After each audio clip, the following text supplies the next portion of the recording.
We wanted to hear from both candidates on this, and Denver 7's Maggie Wolanski found both candidates agree this kind of hate has no place in politics. I'll be honest with you, it wasn't unexpected. Vivian Smotherman's first reaction to an email sent by the Colorado GOP was to laugh. I know Cleve well enough that it wasn't coming from him, so we know who it was coming from. But it's not where politics should be. The email misgendered Smotherman and said, quote, his entire identity is wrapped into transgenderism. So this is a local news segment from August 18th of 2024 that discusses the transes activist who is, of course, running for a government position in the state of Colorado, and, of course, the transphobia that was coming from the Colorado GOP, where in that particular email that they sent out, they ended up referring to Vivian Smotherman as a male, as a man, using the male pronouns, which of course was worthy of the local news highlighting and condemning because it was oh so bad. And not only, by the way, did Vivian Smotherman take this opportunity to condemn this and get their message out politically, but the opponent of this person, the Republican, actually condemned it as well in this local news segment. State Senator Cleve Simpson, the Republican incumbent Smotherman is challenging, says he never saw the email and it doesn't align with his values. It just kind of took me by surprise because I hadn't had any engagement with the state party in this space. Didn't ever ask for help. He says this once again distracts from what's really important to people in his part of Colorado, and he supports calls for the GOP chairman Dave Williams to step aside. Now, there's a couple of reasons that I decided to open with this clip from the local news and some of the reactions to this email back in August of 2024 in the lead up to the election, because it turns out this Vivian Smotherman is married to somebody called Joanne Smotherman, who was, by the way, a math teacher in the state of Colorado, who appears to have kidnapped a child or taken custody of a child that is currently living at their residence. And it turns out the local news media, despite the fact that they'll cover a really bad misgendering email from the Republicans related to this person, will not highlight this story. I could not find a single local news segment about what is going on, and it's absolutely tragic and ridiculous. And by the way, we're going to have to break this down. The Daily Wire actually provided a really good article where they talked to the actual mother in this situation. But before we do, I want to thank everybody who supports this channel via actualjusticewarrior.com/join. Give me the money. Give me the money. Okay. So the headline says, LGBT activist teacher and trans husband house minor teen girl in Colorado against the mom's wishes. And then we have a subheadline that appears to be a quote from the mother that says, quote, I just can't stress to you enough how floored I am that this woman has gotten away with what she has. Now, this is a story that we are told often never happens. It involves our paranoia about the activist wing of public school teachers. And honestly, you should just shut up with your LGBTQSSII phobia, because this kind of case just never breaks down. But it appears that this is an example of one of these cases. So of course it involves a 17-year-old girl who apparently is now currently identifying as a male, who for some reason is being allowed to live with a teacher that was at the public school and this transes activist, former candidate for public office, even though the mother, who is an adult and is around and should have custody over her own child,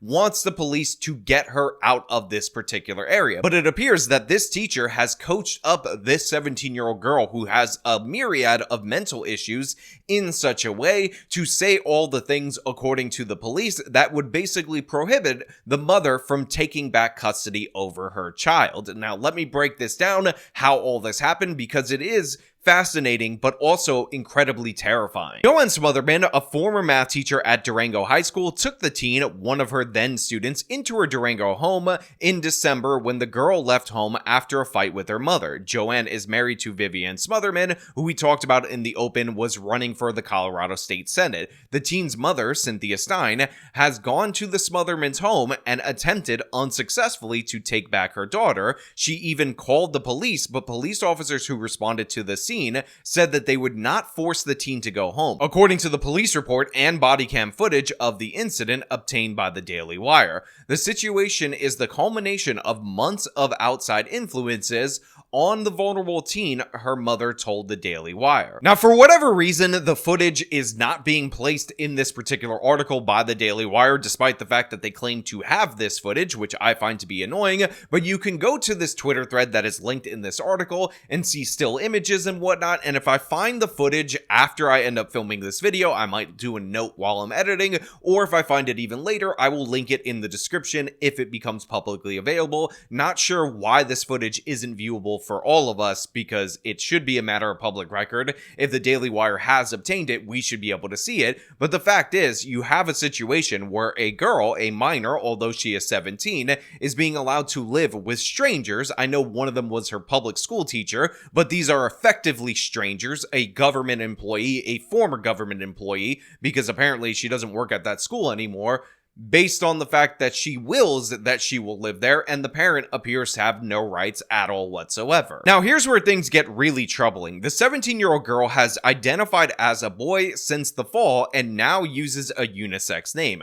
She has been diagnosed with autism, ADHD, an eating disorder, depression, and anxiety, according to the medical records that were provided by the mother. So just think about how wild this is. You have a child that has severe mental distress. By the way, one of the reasons why the police wouldn't remove the child from the strangers' homes and return her to the custody of her mother, who should have legal rights to custody of this particular child, is because they said, oh, well, she didn't appear to be in mental distress, therefore we're not going to intervene. But we have medical records to show that this is somebody who has severe mental issues. And again, this person started identifying as a transis in the fall of 2024, and by December, the beginning of winter of 2024, she was already living with these teachers, and apparently in such a way that they cannot remove her from this environment, because apparently this 17-year-old girl has every right to shack up with strangers and buck her parents, which again is kind of absurd. Now at school, the teen was seeing a counselor, of course without the mother's knowledge,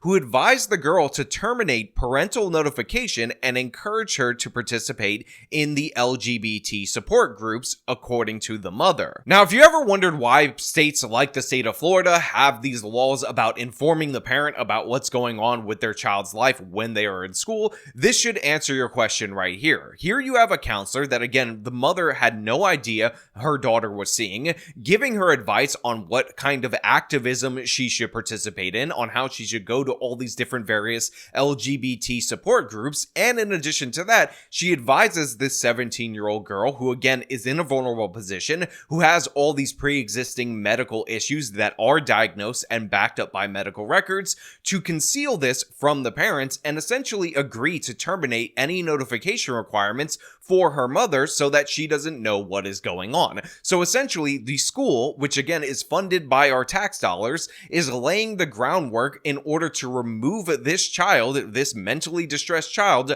from the custody of her parent. And by the way, it gets even worse when you find out the details and what ended up setting off this particular vulnerable 17-year-old girl, because it's absolutely tragic. Again, according to the Daily Wire article, the turn to radical gender ideology came amid difficult times at home. Stein underwent treatment for an aggressive cancer in 2023 and believes that the crisis deeply affected her daughter, who became very withdrawn from the family. Smotherman, the teacher, stepped in and took advantage of my kid, Stein told the Daily Wire. She just inserted herself into my family and I can't get her out. I can't stress to you enough how floored I am that this woman has gotten away with what she has, and that there is nothing I can do to make it right or hold her accountable, Stein said. So again, what appears to be the thing that set this off, although it could just be a correlation, not necessarily a causation thing, is that the mother in this particular case ends up being diagnosed with an aggressive cancer in 2023. Obviously, she's going through the whole treatment protocol, and she notices a distinct impact that is having on her daughter. And of course, the trauma of losing a parent can affect you much later in life as well. Obviously, it's going to have impact on the then 16-year-old girl. Obviously, if she already has pre-existing mental issues, that is going to compound on those mental issues. And it was at this moment in time that this person started flirting with all these different various ideologies. Again, when they didn't know whether or not their cancer-ridden mother was going to live or die. And then Smotherman, the math teacher, again, the math teacher, decided decides to insert herself into this situation. Of course, this is an LGBT activist that is married to a transis herself, and she decides that she's going to push this ideology and again lure this girl away from her parents into her own home, which should be completely illegal. It would be totally absurd if a regular ass biological male did this with a 17-year-old girl. You best believe the SWAT teams would be deployed, but when it's under the cover of the LGBT XXII community, then all of a sudden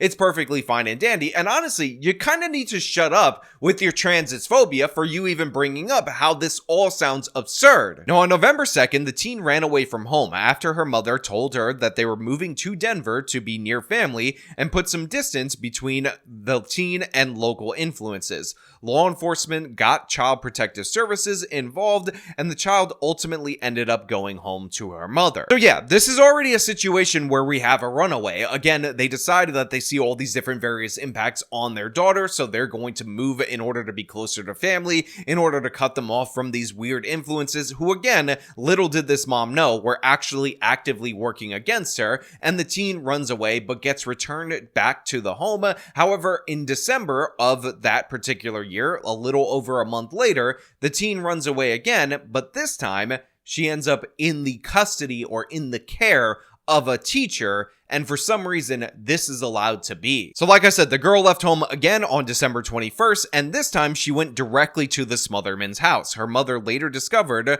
although she did not initially know where her daughter was, and actually had to file a runaway report. On January 5th, Stein went with two friends to the Smotherman's house and tried to retrieve her daughter. Stein called the police, and the two deputies from the La Plata County Sheriff's Office responded and conducted a welfare check on the daughter.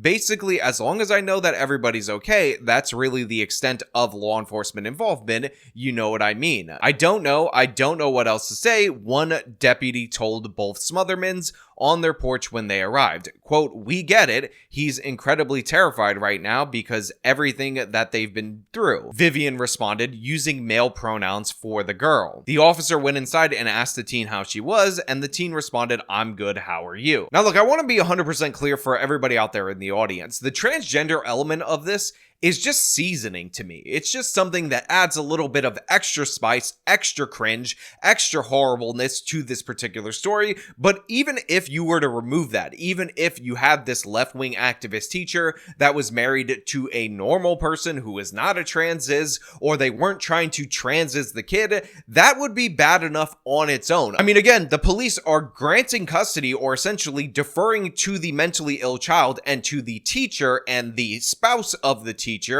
based on the fact that when they talked to the mentally ill child, they seemed okay at that moment in time. It's absolutely absurd, and I understand that eventually this child is going to turn 18, and at that point in time, she will be able to make decisions on her own, but the fact is, she's not 18 right now. If you called Child Protective Services when this was a runaway situation a month prior, then you should be able to, remove her from the custody of these strangers at this moment in time. Now, to be clear, even though I view the LGBT element as seasoning, like additional flavor to this particular story, in reality, I cannot help but think that the police department is deferring to these strangers based on the fact that they are pushing that agenda as well, and for whatever reason, they don't want to do what's right and remove this child from the custody of these strangers because they're worried about being perceived as transphobic, and oh my god, it would be so sad. So it's absolutely sickening to me that the mother is trying to get their mentally distressed child, and you have these strangers, again, one of them was trying to run for state senate, presupposing that they know more about the child than her, and then trying to label them with these male pronouns that, again, appear to be something that they've handed down to them, and has led to additional bad outcomes like this runaway syndrome, and of course, additional bad precedent that the school can actively secretly work against the parents and then subvert their own rights, and the police will back them up. But of course, I want to know what you guys think about all of this down in the comments below. If you like this video, then show me by leaving a like, subscribe for more content, follow me on the social medias, support me via the support links in the description of this video. This has been me talking about trans as activists stealing a child from the legitimate parents. Till next time.